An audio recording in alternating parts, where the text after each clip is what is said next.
الحمد لله رب العالمين والعاقبة للمتقين والصلاة والسلام على أشرف الأنبياء والمرسلين أما بعد.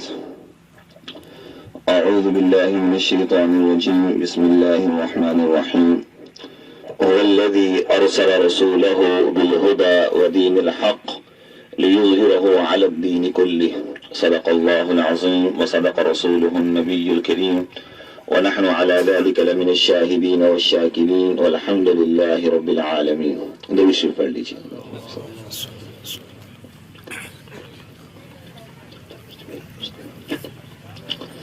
میرے محترم بھائیوں اور دوستوں، اللہ تبارک و تعالیٰ کا بہت فضل ہے کہ اللہ تبارک و تعالیٰ نے ہمیں اپنے پیارے حبیب صلی اللہ علیہ وسلم کی مبارک زندگی کو پڑھنے کی نسبت سے باہم جمع کیا ہے. ہمیں بہت خوشی ہے کہ الحمدللہ آپ حضرات کے جو اساتذہ ہیں، مولانا سلیمان عابد صاحب، مولانا خالد فاروقی صاحب اور مولانا عمیر صاحب، یہ بہت ہمت کے ساتھ اور بہت ماشاءاللہ استقامت کے ساتھ آپ حضرات کو سیرت پڑھا رہے ہیں. اور آپ حضرات جس طرح پڑھ رہے ہیں، ہمارے پاس الحمدللہ تقریباً مسلسل اور ہر ہفتے کارگزاری آتی ہے، اس کو دیکھ کر بہت خوشی ہوتی ہے. اللہ تعالیٰ آپ سب کو بہت ہی جزائے خیر عطا فرمائے. ہم نے چاہا کہ ہم آئیں، آپ کی خدمت میں حاضر ہوں اور آپ کو شاباش. اب شاباش تو آپ کے پاس پہلے سے الحمدللہ اللہ تعالیٰ کی طرف سے آپ کو شاباش ہے، تو آپ ماشاءاللہ پڑھ رہے ہیں. لیکن ہم بس بیچ میں اپنا حصہ ڈالنے کے لیے، اپنے آپ کو آپ کے اس کام میں شامل کرنے کے لیے الحمدللہ ہم نے سفر کیا.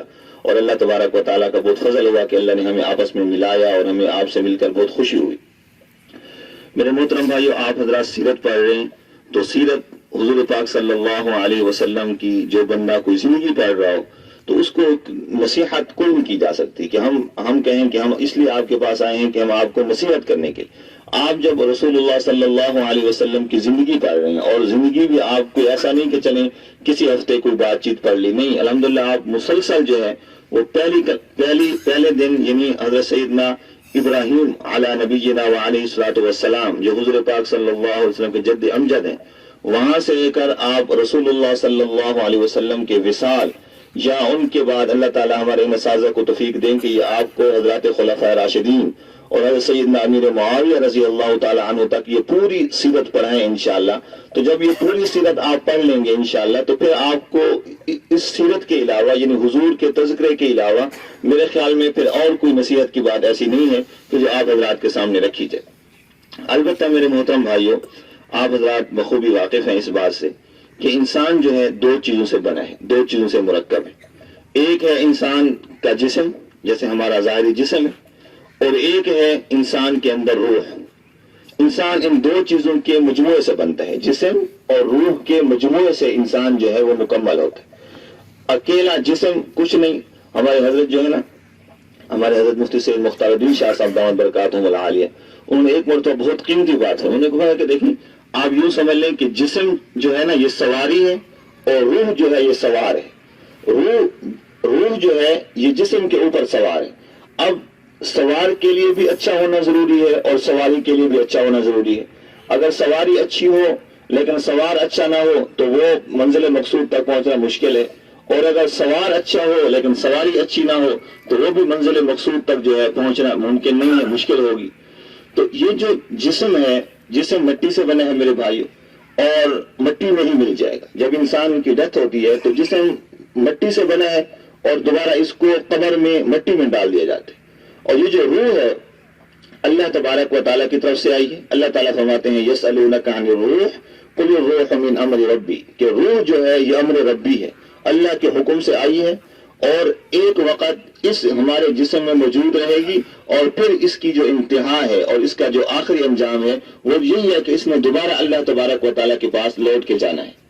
اب میرے محترم بھائیوں، جسم اور روح میں سے اگر ہم قرآن و سنت کا مطالعہ کریں اور دیکھیں تو روح افضل ہے اور جسم جو ہے وہ ادنا چیز ہے، اور اس کے مقابلے میں روح اعلیٰ چیز ہے. کیونکہ جسم مٹی سے بنا ہے، اس میں مٹی میں ملنا ہے، اور روح جو ہے امر ربی ہے، اللہ کی طرف سے آئی ہے اور اس نے اللہ کی طرف جانا ہے. اب اگر ہم دیکھیں کہ ہماری صبح سے لے کر شام تک اور شام سے لے کر صبح تک ہماری جو سٹرگل ہے، ہماری جو کوشش ہے، ہماری جو محنت ہے، وہ جسمانی ترقی میں ہے. ہم اپنی مادی ترقی کے پیچھے پڑے ہوئے. ہم سوچتے ہیں کہ اچھا ہمارے پاس اگر یہ مہران گاڑی ہے تو ذرا اس سے اچھی گاڑی اللہ دے دیں، آلٹو دے دیں. اگر وہ ہے تو اس سے اچھی گاڑی آ جائے. اچھا ہمارے پاس اگر رہنے کے لیے ایک گھر دستیاب ہے تو ہم میں سے ہر بندے کی کوشش ہوتی ہے کہ اس سے اچھا گھر آ جائے، اس میں اے سی لگ جائے، اس میں ہیٹر لگ جائے، اس میں اچھے اچھے قالین بچ جائیں، اس میں بہترین قسم کا پینٹ ہو جائے. اور یہ سب کچھ ہم کیوں کر رہے ہوتے ہیں؟ یہ اس لیے کر رہے ہوتے ہیں کہ ہم چاہتے ہیں کہ ہمارا جو جسم ہے یہ اس سے سکون محسوس کرے گا، یعنی جسم جو ہے وہ راحت میں رہے گا.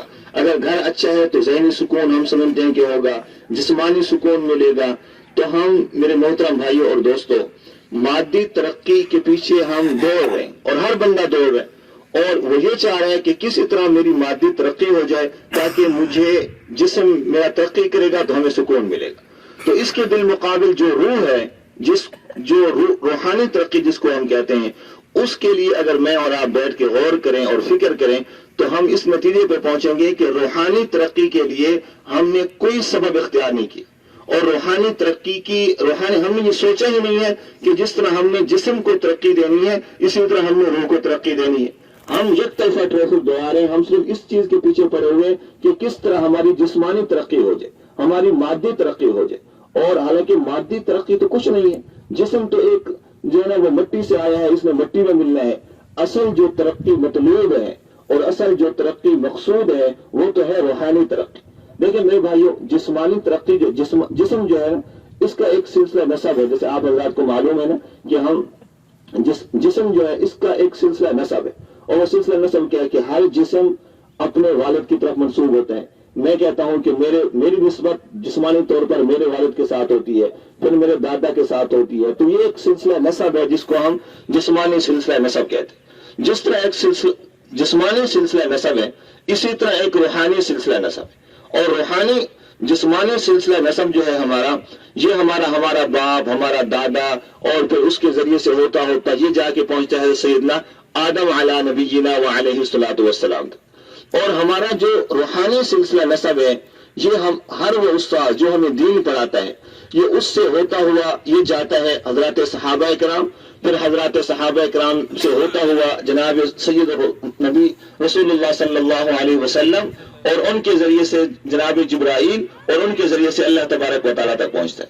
تو یہ ہمارا روحانی سلسلہ نسب ہے اور یہ ہمارا ایک طرف ہمارا جسمانی سلسلہ نسب ہے. حضرت حکیم الامت مجدد الملت مولانا اشرف علی صاحب تھانوی رحمۃ اللہ علیہ فرماتے ہیں کہ انسان جس طرح اپنا جسمانی سلسلہ نسب یاد رکھتا ہے اور جسمانی سلسلہ نسب کو محفوظ رکھتا ہے، اس سے زیادہ ضروری یہ بات ہے کہ اس کے سامنے اس کا روحانی سلسلہ نسب. اس لیے کہ اگر اس کا جسمانی سلسلہ نسب اگر وہ بھولتا ہے یا جسمانی نسب کو وہ محفوظ نہیں رکھتا تو اس سے اس کا جسم مشکوک ہو جاتا ہے، اس کا جسمانی وجود خطرے میں ہے. اس کو پتہ نہیں چلتا کہ میرا تعلق کس انسان سے ہے اور کس انسان سے اور کس انسان سے ہے. تو اگر جسمانی سلسلہ نسب محفوظ نہیں رہے گا تو حضرت فرماتے ہیں کہ انسان کا جسم مشکوک ہو جائے گا.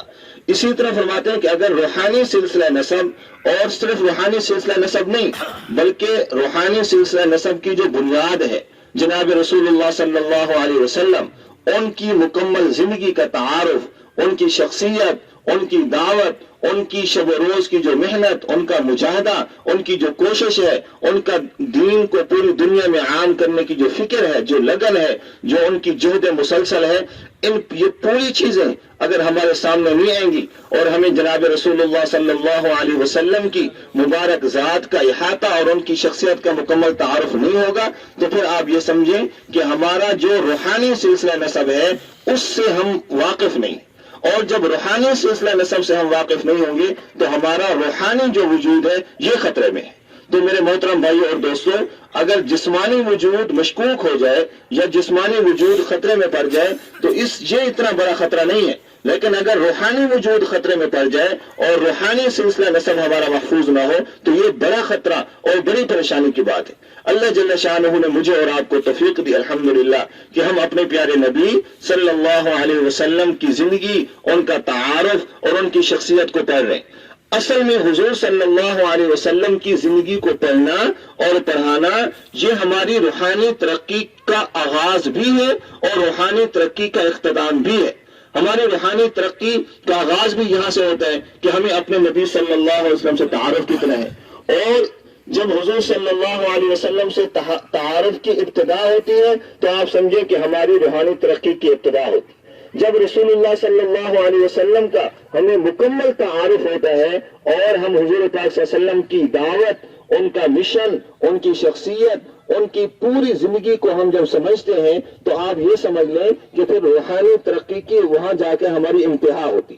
اور ایک مسلمان جو رسول اللہ صلی اللہ علیہ وسلم کی جب زندگی کو سمجھتا ہے تو وہ دیکھتا ہے کہ حضور صلی اللہ علیہ وسلم کی جو زندگی ہے وہ تو کس طرح مجاہدہ، وہ تو کس طرح دین کی فکر اور دین کو غالب کرنے کی فکر سے عبارت ہے۔ اللہ تبارک و تعالیٰ قرآن کریم میں ارشاد فرماتے ہیں کہ هو الذی ارسل رسولہ بالہدی ودین الحق لیظہرہ علی الدین کلہ، کہ اللہ تبارک و تعالیٰ نے حضور صلی اللہ علیہ وسلم کو رسالت اور حق دے کر بھیجا، اور حق دے کر کیوں بھیجا، کس لیے بھیجا؟ فرمایا لیظہرہ علی الدین کلہ، تاکہ حضور جو ہے وہ اللہ تبارک و تعالیٰ کے دین کو پوری دنیا میں غالب کر دے۔ چنانچہ اللہ تبارک و تعالیٰ کے فضل سے جناب رسول اللہ صلی اللہ علیہ وسلم کو جب یہ منصب رسالت سپرد ہوا تو ان کا ایک لمحہ بھی اگر ہم کہیں کہ وہ سکون سے نہیں گزرا، پھر بیٹھ کر نہیں گزرا، پھر غفلت میں الیاذ باللہ نہیں گزرا، بلکہ حضور صلی اللہ علیہ وسلم کے دن،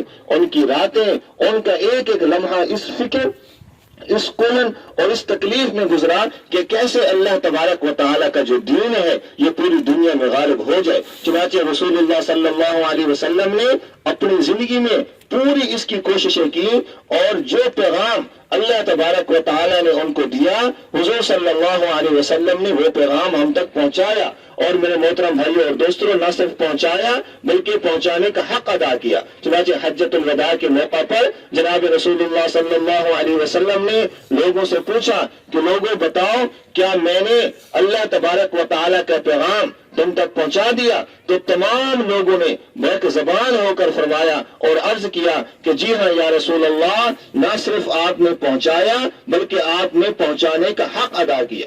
ہمارے پیارے نبی صلی اللہ علیہ وسلم نے ہمیں ہر طرح کی چیزیں بتائیں اور ہر طرح کی چیزوں کے بارے میں ہماری رہنمائی کی۔ حضرت سفیان غالباً ان کے بارے میں آتا ہے، یہ ایک صحابی ہے، ان کے بارے میں آتا ہے کہ ان سے کسی مشرک نے سوال کیا اور کہا کہ مجھے پتہ چلتا، ہمیں معلوم ہوا کہ آپ کے جو نبی ہیں صلی اللہ علیہ وسلم وہ آپ کو بالکل چھوٹی چھوٹی باتیں اور حتیٰ کہ استنجے کا طریقہ بھی آپ کو بتاتے ہیں۔ تو انہوں نے ارشاد فرمایا کہ جی ہاں، یہ تو ہمیں فخر ہے الحمدللہ کہ ہمارے پیارے نبی صلی اللہ علیہ وسلم نے ہمیں اتنی چھوٹی چھوٹی باتیں بھی بتائیں اور ہمیں سکھایا کہ جب تم واش روم میں بھی جاؤ تو قبلے کی طرف رخ نہ کرو، قبلے کی طرف چہرہ نہ کرو اور پیٹھ نہ کرو، اور اس طرح استنجا کرو اور اس طرح کرو۔ تو ہر چھوٹی سے چھوٹی چیز اور بڑی سے بڑی چیز ہمیں پیارے نبی صلی اللہ علیہ وسلم نے سکھلائی اور سمجھائی۔ آج کوئی انسان یہ نہیں کہہ سکتا کہ جناب میرا تعلق جو ہے وہ فلاں پیشے سے ہے اور اس پیشے میں حضور صلی اللہ علیہ وسلم کی جو تعلیمات ہیں وہ میری رہنمائی کے لیے موجود نہیں۔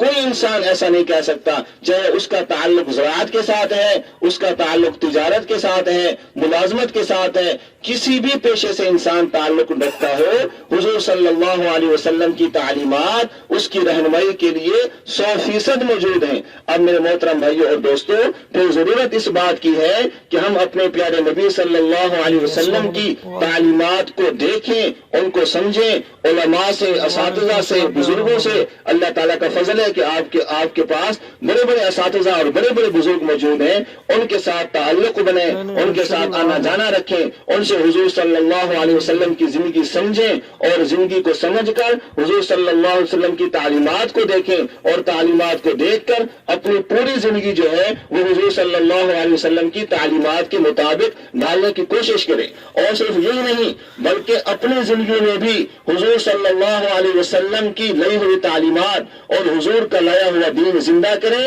اور اپنی زندگیوں سے بڑھ کر پھر ہم کوشش کریں اپنے محلے میں، اپنے گھر میں، اپنے رشتہ داروں میں، اپنے دوست احباب میں۔ میرے محترم بھائی اور دیکھو دوستوں، آپ حضرات جانتے ہیں کہ ہمارا معاشرہ جو ہے وہ کس طرح بے دینی کے پیچھے جناب والا بالکل دوڑ رہا ہے اور بالکل اندھا ہو کے دوڑ رہا ہے. اب اس بات کی ضرورت ہے.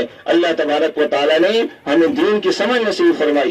اسی سمجھ کا نتیجہ ہے کہ ہم اب اس کے نبی صلی اللہ علیہ وسلم کی زندگی کو پڑھ رہے ہیں. تو ہم صرف ٹھنڈے پیٹوں ہمیں یہ پڑھ کر چپ نہیں دینا چاہیے، بلکہ ہم حضور کی زندگی کو دیکھیں کہ حضور صلی اللہ علیہ وسلم نے اس دین کو ہم تک پہنچانے میں کتنی تکلیفیں اور کتنا مجاہدہ برداشت کیا. تو ہمیں بھی چاہیے کہ ہم بھی کوشش کریں کہ جو دین حضور صلی اللہ علیہ وسلم لے کر آئے تھے اور ہم تک وہ پہنچا ہے، ہم کس طرح کوشش کریں کہ ہمارا پورا گھرانہ اسی دین پر آ جائے، ہمارا پورا محلہ اسی دین پر آ جائے، ہمارے دوست اس دین پر آ جائیں اور اس دین کو 100% قبول بھی کر لیں. اور نہ صرف یہ کہ قبول کر لیں بلکہ اس دین پر 100% چلنے والے اور اس پر عمل کرنے والے بن جائیں. میرے محترم بھائیوں اور دوستوں، اللہ تعالی ہمارا یہ سفر خیر اور عافیت کے ساتھ مکمل فرمائے. اور نہ صرف مکمل فرمائے بلکہ انشاءاللہ جب ہم سیرت پڑھ کے فارغ ہوں تو ہم کوشش کریں کہ ہماری زندگیاں بالکل 100% حضور صلی اللہ علیہ وسلم کی زندگی کے تابع ہوں،